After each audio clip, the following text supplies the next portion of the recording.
টঙ্গী মাদ্রাসার দাওরা হাদিস তথা মাস্টার্স ক্লাসের যে সকল ছাত্রদের নাম কেটে দেওয়া হয়েছে, অর্থাৎ সকলেরই নাম কেটে দেওয়া হয়েছে।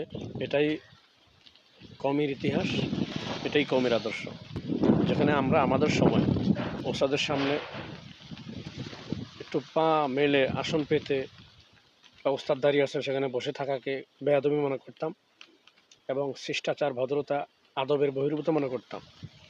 সেখানে তারা বেআইনিভাবে একটা জামাত পুরোপুরিভাবে অবৈধ একটা সুবিধার দাবি জানিয়েছে এবং মোবাইল অকারণে তো ছিলই, এদের নাম কেটে দেওয়া হয়েছে।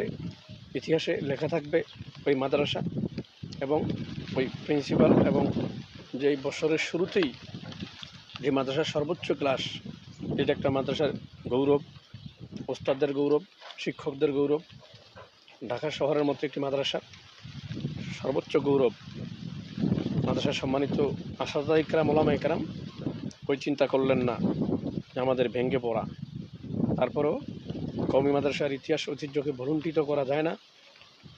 বেয়াদবদেরকে সমুচিত শিক্ষা দেওয়ার জন্য, এই সিদ্ধান্ত গ্রহণ করার জন্য আমরা যারা ওলামা ইকরাম আছি, আমাদের পূর্ণ সমর্থন এবং দোয়া থাকবে যাতে পিছনের ফায়তাবরু ইয়াউলিল আবসর, ভবিষ্যতের বেয়াদবরা শিক্ষা নিতে পারে।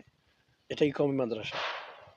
আজ এখান থেকে আমাদের যারা কওমি মাদ্রাসা নিয়ে ষড়যন্ত্র করে, শত্রুতা পোষণ করে, বিদ্বেষ পোষণ করে, তাদের কাছেও একটি স্পষ্ট বার্তা যে সাধারণ শিক্ষার্থী, জেনারেল শিক্ষিত যারা আছে, গত বছর দুয়েক আগে হয়তো চট্টগ্রাম ভার্সিটির একজন শিক্ষককে জামার কলার ধরে উস্কিয়ে ট্রেনের মধ্যে নিক্ষেপ করেছে তারই ছাত্ররা।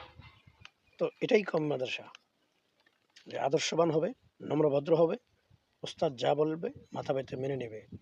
হ্যাঁ, ওস্তাদরা বেআইনি কিছু বলবে না, এটা সত্য, কিন্তু কওমের ইতিহাস ফিরে আসুক, আদর্শ আদববান আলেম তৈরি হোক, এটা আমাদের সকলের চাওয়া, এটা আমাদের সকলের দাবি।